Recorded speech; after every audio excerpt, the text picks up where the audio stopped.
Bismillah, alhamdulillah, salatu wa salam ala rasulillah wa ala alihi wa sahbihi wa man wala. Donc après l'introduction à Tazkiyat al-Nafs, nous allons maintenant parler du comment. Comment procéder à Tazkiyat al-Nafs. Alors, comme j'ai dit tout à l'heure, Tazkiyat al-Nafs est fondé sur trois choses, comme j'ai dit tout à l'heure. Donc c'est tatahurun, wa tahaqququn, wa takhalluq. Donc Tazkiyat al-Nafs est fondé sur tatahur, le fait de se purifier, l'évacuation des mauvaises choses qui est dans le cœur, toutes ces maladies du cœur qui sont entre autres l'orgueil, l'ostentation, la jalousie, l'amour du prestige, etc. Et ensuite, il y a tahaqquq. C'est le fait d'imprégner le cœur de valeurs spirituelles. Une fois le cœur imprégné de ces valeurs spirituelles, forcément, ça va se traduire en comportement. Takhalluq. C'est pour ça qu'on ne peut pas en réalité commencer par l'akhlaq s'il n'y a pas eu ce travail d'évacuation, de purification et du fait d'imprégner le cœur des valeurs spirituelles.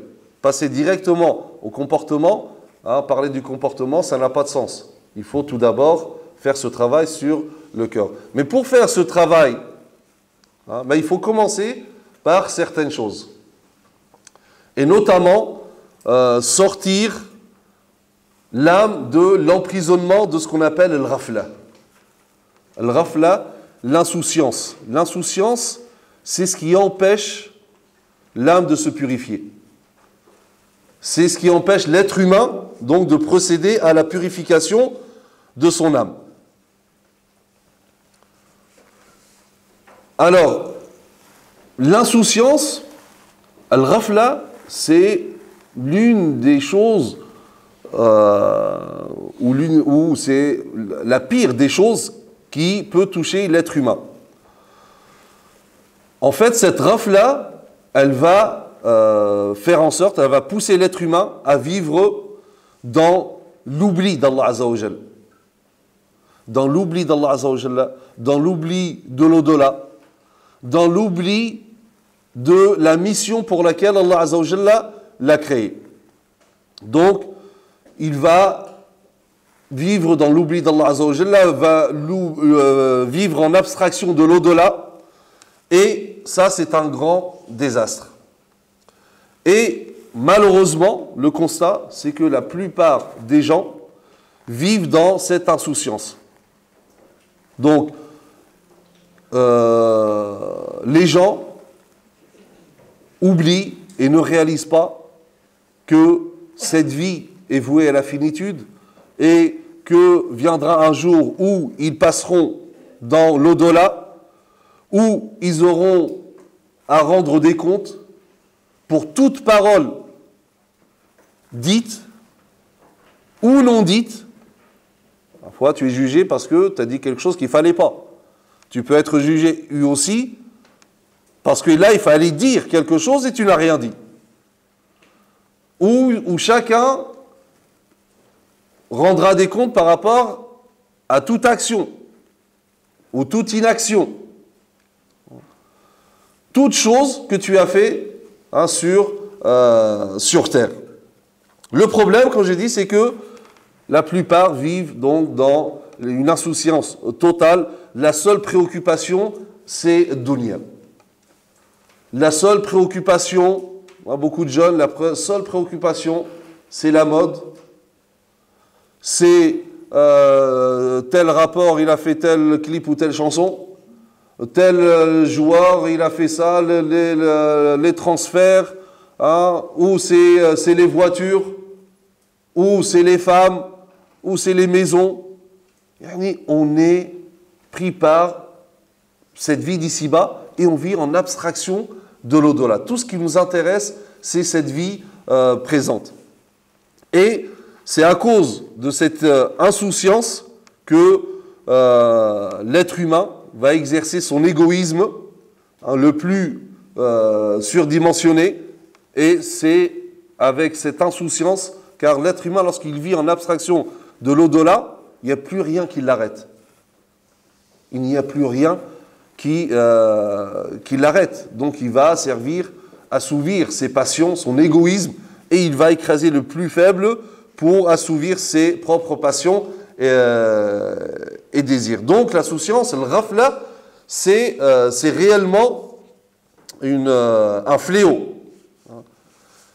Et Allah Azza wa Jalla en parle dans le Coran. Et d'ailleurs, il fait de l'ghafla l'une des caractéristiques des gens de l'enfer. Parce que l'insouciance, le fait de vivre en abstraction de l'au-delà, du paradis ou de l'enfer, peut mener en enfer. Allah Azza wa Jalla nous dit وَلَقَدْ ذَرَأْنَا لِجَهَنَّمَ كَثِيرًا مِنَ الْجِنِّ وَالْإِنسِ لَهُمْ قُلُوبٌ لَا يَفْقَهُونَ بِهَا وَلَهُمْ أَعْيُنٌ لَا يُبْصِرُونَ بِهَا وَلَهُمْ آذَانٌ لَا يَسْمَعُونَ بِهَا. Donc Allah Azza wa Jalla nous dit dans Surat Al-A'raf, le verset 179, il dit « Nous avons destiné beaucoup de djinns et d'hommes pour l'enfer. Pourquoi ? Ils ont des cœurs, mais ne comprennent pas. Ils ont des yeux, mais ne voient pas. Ils ont des oreilles, mais n'entendent pas. » Donc c'est-à-dire qu'Allah Azza wa Jalla leur a donné tous les outils pour que justement ils vivent dans le souvenir d'Allah Azza wa Jalla et de l'au-delà. Le problème, c'est qu'Allah Azza wa Jalla leur a donné ces outils, mais ils n'ont pas utilisé ces outils comme il se doit. À quoi sert l'ouïe si on ne l'utilise pas pour écouter ce qui est bien? À quoi sert cette ouïe si on passe nos temps à écouter que des futilités, que de la médisance,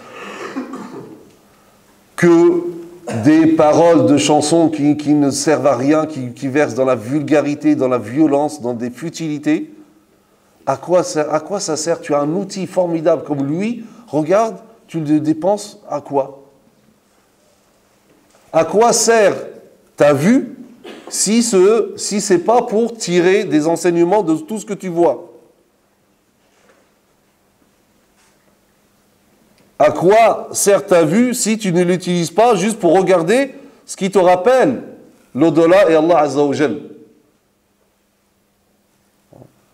À quoi sert ton cœur, ici, l'aql, ou le cœur, ta raison, l'intellect, comme on a dit, l'intellect, le cœur, etc. Tout ça, c'est des synonymes. À quoi va te servir ton cœur, ton intellect, si tu ne l'utilises pas pour réfléchir? Ça ne sert à rien. L'être humain, par exemple, le commerçant, lorsqu'il lui arrive de faire une transaction et qu'il subit une perte, est-ce qu'on a déjà vu un commerçant, donc il a subi une perte, mais il continue à faire comme si rien n'était? Il ne tire pas de conséquences, il ne va pas se remettre en question, de faire un bilan, pourquoi il a subi cette défaite, comment il peut remédier à cela. Chaque commerçant fait ça. Donc là, il n'est pas insouciant par rapport à son commerce. Malheureusement, cette même personne peut rater une prière, et là, ça ne lui fait rien du tout. Alors qu'en réalité, c'est ça son vrai capital. C'est tes actes d'adoration. Tu es en train de perdre ton capital, mais ça ne te fait rien du tout. Aucune réaction. Alors que si, imaginez, l'un de nous ici, il perd son iPhone, combien maintenant? 5, 6, 10. Il a perdu son iPhone 6. Oh là là, miskin. Mais s'il rate la salat al-dhuhr, il n'a pas prié, le maghrib est rentré, tout, bon, c'est pas grave. La salat ne vaut même pas un iPhone 6. Ça montre qu'il y a de l'insouciance, il y a le ghafla.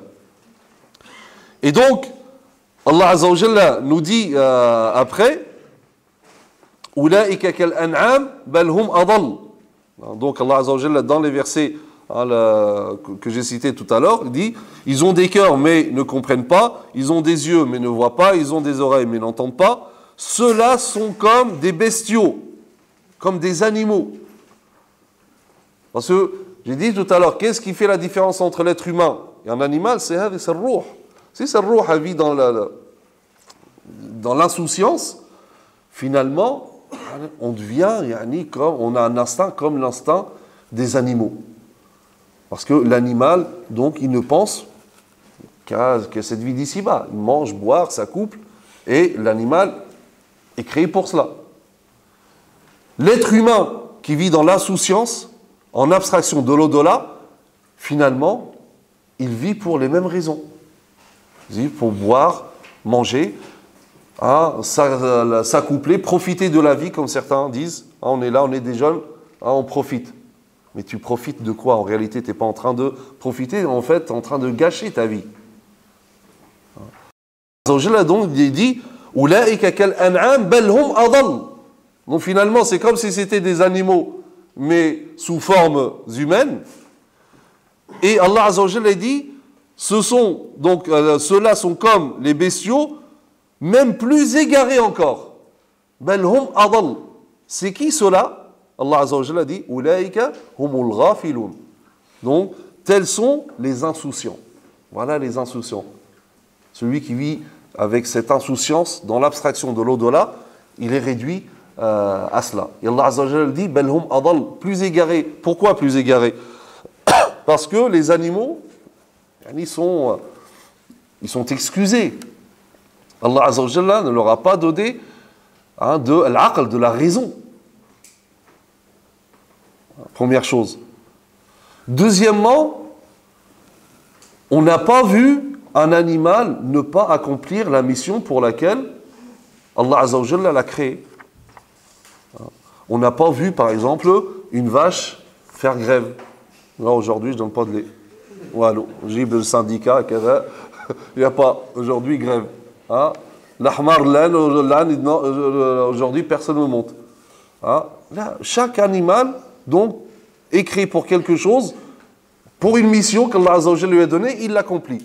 L'être humain, le seul à qui Allah Azza wa Jalla a donné une raison. Le seul, Allah Azza wa Jalla, il lui a assujetti les cieux et la terre. Allah lui a assujetti les cieux, tout ce qu'il y a dans les cieux et la terre, pour l'être humain. Allah Azza wa Jalla l'a créé pour qu'il soit son lieutenant, khalifa al-ard, pour appliquer la volonté d'Allah Azza wa Jalla sur terre. Il l'a adoré pour adorer Allah, il l'a créé pour adorer Allah Azza wa Jalla, pour exploiter cet univers conformément à la volonté d'Allah Azza wa Jalla. Cet homme honoré par Allah Azza wa Jalla, وَلَقَدْ كَرَّمْنَا بَنِي آدَمَ, nous avons honoré l'être humain. Cet être humain, c'est le seul dans l'univers qui n'accomplit pas sa mission et qui ne se pose même pas la question.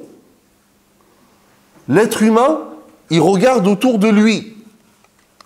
Il voit que dans l'univers, toute chose est à sa place et chaque chose accomplit sa mission. Il regarde autour de lui, les arbres disent subhanallah, donc ils ont une mission, ils ont un rôle dans la journée, la nuit, etc. Donc, pareil, même les choses que l'être humain fabrique. Prends une chaise, cette chaise-là est faite pour qu'on s'assoie dessus, etc.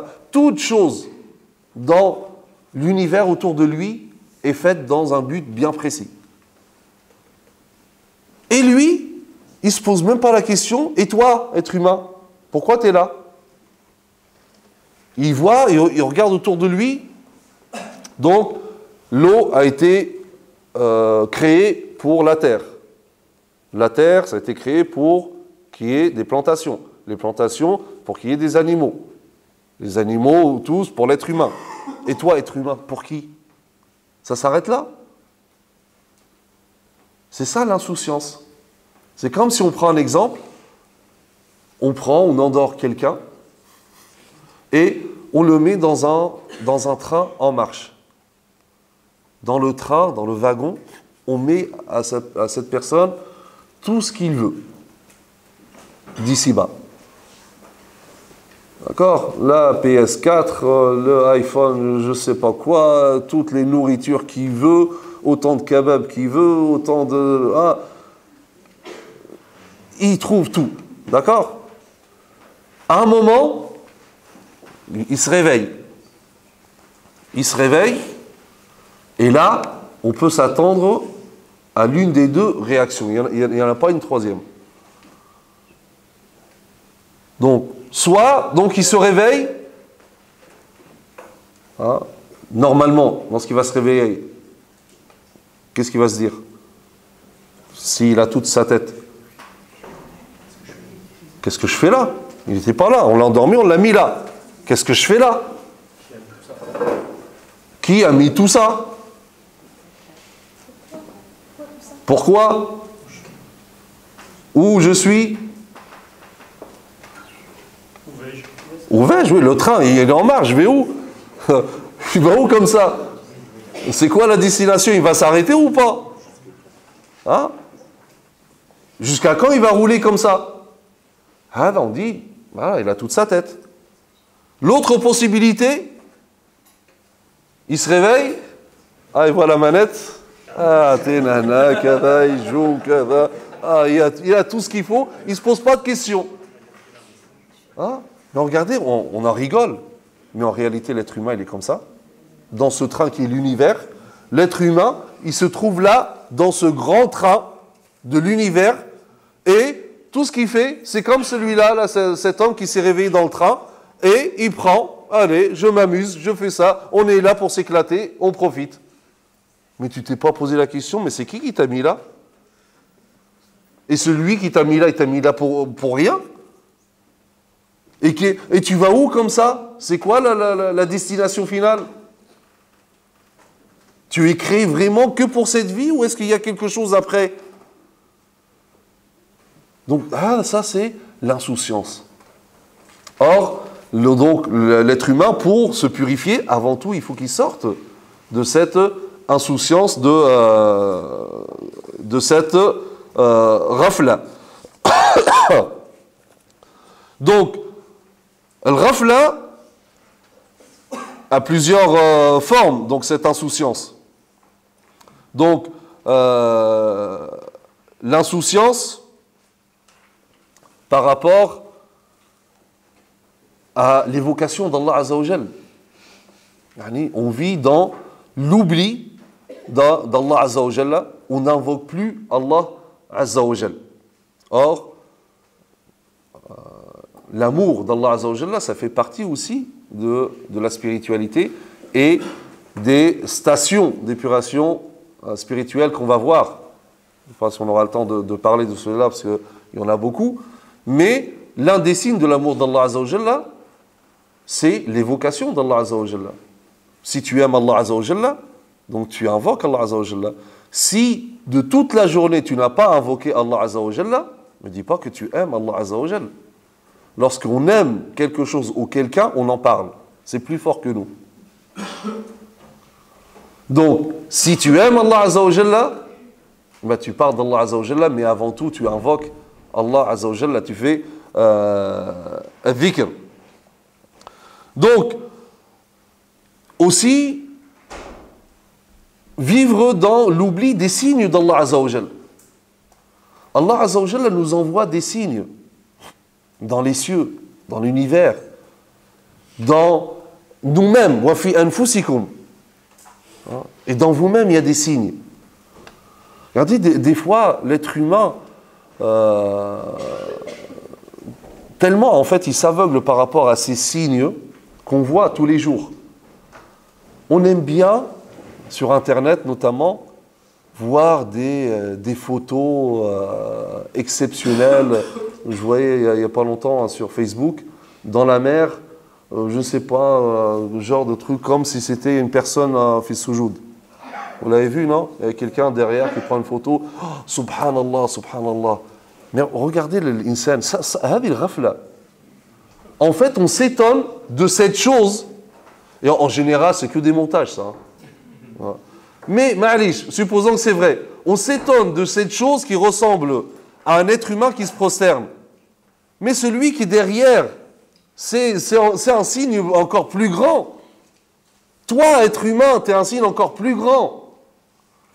Pareil, je voyais aussi une photo, c'était une montagne ou des falaises comme ça, en signe, on dirait un éléphant.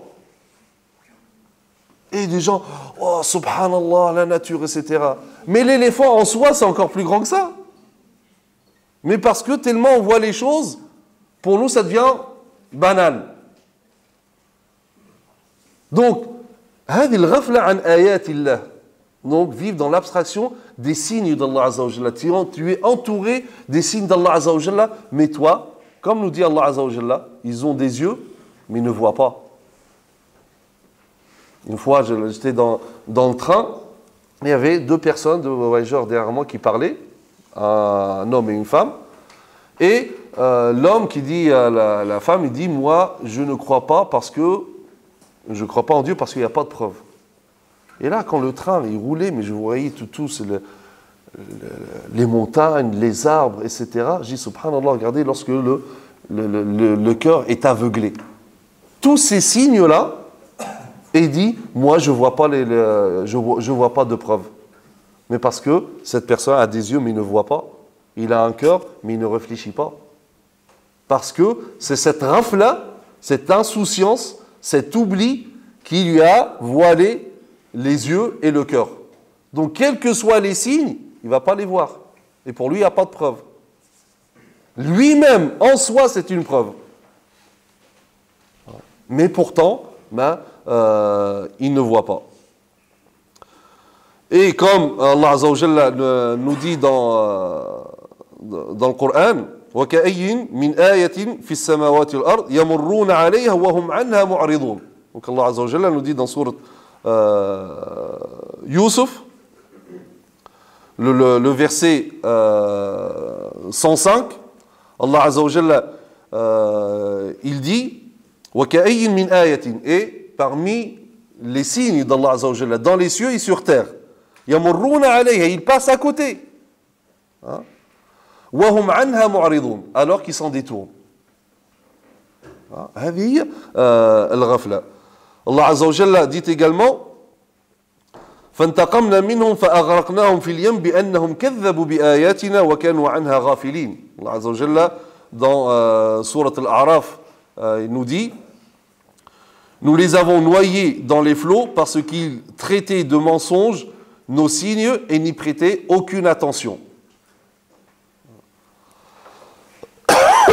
Donc le ghafla, donc être insouciant, donc par rapport à Allah Azza wa Jalla, l'évocation d'Allah Azza wa Jalla, par rapport aux signes d'Allah Azza wa Jalla, et par rapport au devenir de l'être humain. Al-Masir, le devenir après la mort. Des gens vivent et ne se posent pas la question sur qu'est-ce qui va devenir, ou qu'est-ce qui va devenir de moi après la mort. Comme nous dit Allah Azza wa Jalla dans le Coran, يَعْلَمُونَ ظَاهِرًا مِنَ الْحَيَاةِ الدُّنْيَا وَهُمْ عَنِ الْآخِرَةِ هُمْ غَافِلُونَ. Donc il dit, ils connaissent un aspect de la vie présente, dans la vie présente, ils connaissent, c'est des spécialistes, tandis qu'ils ne se soucient pas de l'au-delà. Et c'est ça le problème, vivre la vie présente, l'instant et l'au-delà. Donc je vis dans une abstraction totale de l'au-delà. On rapporte que Nuh alayhi salam, il a vécu donc parmi son peuple 950 années. C'est le prophète qui a vécu le plus. Lorsque l'ange de la mort est venu le voir, il lui dit, ô toi, celui qui vécut le plus longtemps parmi les prophètes, comment as-tu trouvé ce bas monde? Il a vécu plus de 2000 ans, 950 années avec son peuple. Il a vécu encore après. Il a connu des générations et des générations. Et l'ange de la mort lui dit, donc après toute cette vie, que penses-tu de dunya? Il dit, je l'ai trouvé semblable à une maison qui contient deux portes. Je suis entré par l'une, je suis ressorti par l'autre. Tout simplement. C'est juste une maison, je suis rentré par une porte, je suis sorti par l'autre. Il ne faut pas s'attarder sur ad-dunya. Donc, il faut se méfier toi musulman, méfie-toi de ne pas tomber dans cette insouciance, car c'est un poison vraiment mortel, une maladie très grave. Hein, et il faut se défaire de ce défaut et de cette maladie. Et parmi les choses qui nous permettent de nous défaire de ce défaut, c'est justement le rappel de l'au-delà et de la mort. Pense de temps en temps à la mort. Lorsque tu vois que... On est tous comme ça, on vit dans un rythme qui est imposé à nous. C'est dunya, c'est le travail, etc. Et donc forcément, parfois, on se trouve touché par le rafle, l'insouciance. À ce moment-là, ça doit t'envoyer un signal. Dire là, stop, rappelle-toi, fais une pause. Rappelle-toi que tu vas mourir. Et que après la mort, donc il y a la résurrection, il y a le jugement, il y a l'enfer, il y a le paradis. Pour ça, le prophète sallallahu alayhi wa sallam disait « Udhkuru hadim al-ladhat » Udhkuru hadim al-ladhat, c'est-à-dire évoquez, rappelez-vous du destructeur des passions. Lorsque tu vois que tes passions commencent à prendre le dessus, rappelle-toi de la mort. Car quel que soit le nombre d'années que tu vas vivre, quelles que soient les richesses que tu peux amasser, vis le nombre d'années que tu veux, ramasse ce que tu veux, aime ce que tu veux dans ce bas monde, tu vas finir par le quitter. Tu vas finir par tout laisser. Omar ibn Khattab disait Kullu yawmin ou kulla yawmin yuqalu mata fulan. Chaque jour, on dit un tel est mort. Wa sayati yawm yuqalu fihi mata Omar. Et viendra un jour où on dira Omar est mort. Al-Hassan al-Basri disait Yabna Adam. Donc, innama anta ayyam. Ô fils d'Adam, tu es composé d'un ensemble de jours. فَإِذَا ذَهَبَ يَوْمُكَ ذَهَبَ بَعْضُكَ. Si un jour est parti, c'est une partie de toi qui est partie. Toi, tu es un ensemble de jours, bien déterminé. Tu ne peux ni augmenter ni diminuer. Si un jour part, en fait, c'est une partie de toi qui est partie. Et il dit, et si une partie de toi est partie, c'est que bientôt, tout le reste va partir également. Mets-toi ça en tête. Et comme disait Abu Bakr radhiyallahu anhu, kullu mri'in musbihun fi ahlihi wal mautu adna min shiraki na'lihi. Abu Bakr disait, chacun en dormant, il est sûr de se réveiller parmi sa famille, alors que la mort est plus proche de lui que les lacets de ses chaussures. Chacun d'entre nous comme ça. Qui d'entre nous, lorsque il va dormir, il se dit peut-être que je ne vais pas me réveiller. On s'endort et c'est comme si on avait la certitude qu'on va se réveiller. Alors que finalement, on ne sait pas. Alors que ça, normalement, ça doit nous pousser, lorsqu'on s'endort, à nous revoir, à revoir tout ce qu'on a fait, faire un examen de conscience pour se repentir. Parce qu'il se peut que je ne vais pas me réveiller. Et donc, lorsque le matin arrive, dis-toi que peut-être que tu ne vas pas vivre jusqu'au soir. Et si c'est le soir, dis-toi que peut-être que tu ne vas pas vivre jusqu'au matin. Et il ne faut pas, surtout ne pas se dire que, alhamdoulilah, moi je suis en bonne santé. Et qui a dit que la mort ne frappait que ceux qui sont malades? Combien de malades condamnés qui ont vécu des années et des années, et combien de personnes en bonne santé, la mort subite. Subhanallah, ça existe. Wahad, il n'a rien, c'était son heure, mort subite, jeune. L'autre, il est malade, on attend sa mort, ça fait des années, toujours là. C'est Allah Azza wa Jalla qui décide. Si tu es jeune, qui dit que la mort ne frappe que les vieux? Et là, va faire un tour au cimetière. Pour ça, le prophète sallallahu alayhi wa sallam nous dit d'aller visiter les cimetières. Car ça nous fait rappeler l'au-delà. Lorsque tu vois ton cœur s'endurcir, va faire un tour au cimetière. Et là, tu vas voir des tombes, des petits, des enfants, des plus jeunes, des moins jeunes, ceux qui étaient malades, ceux qui n'étaient pas malades. Et là, ça va te remettre en question. Donc, il faut se rappeler de la mort. Bien sûr, je ne suis pas en train de dire de se rappeler constamment de la mort et de vivre toujours avec ce souvenir de la mort au point à désespérer même d'ici-bas. Non, ce n'est pas le but. Là, on parle lorsque il y a ton cœur, tu le sens qui est en train de s'endurcir, que tu es en train de tomber dans le rafla, là, pour éveiller ton cœur, pour te défaire de ce défaut, rappelle-toi de la mort. Donc la mort, c'est qu'on en a besoin.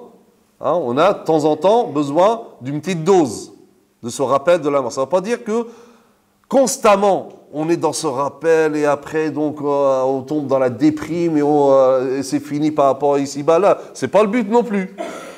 Hein, donc il y a un juste milieu. Mais chacun connaît son cœur et il sait quand son cœur est en train de s'endurcir et de tomber dans le rafla. Donc voilà, la première chose pour se purifier, mais il faut sortir de le rafla. Car si tu es dans l'insouciance, tu ne peux pas te purifier. أقول قولي هذا واستغفر الله لي ولكم سبحانك اللهم وبحمدك نشهد أن لا إله إلا أنت نستغفرك ونتوب إليك وصلي اللهم على سيدنا محمد وعلى آله وصحبه وسلم تسليما والسلام عليكم ورحمة الله وبركاته.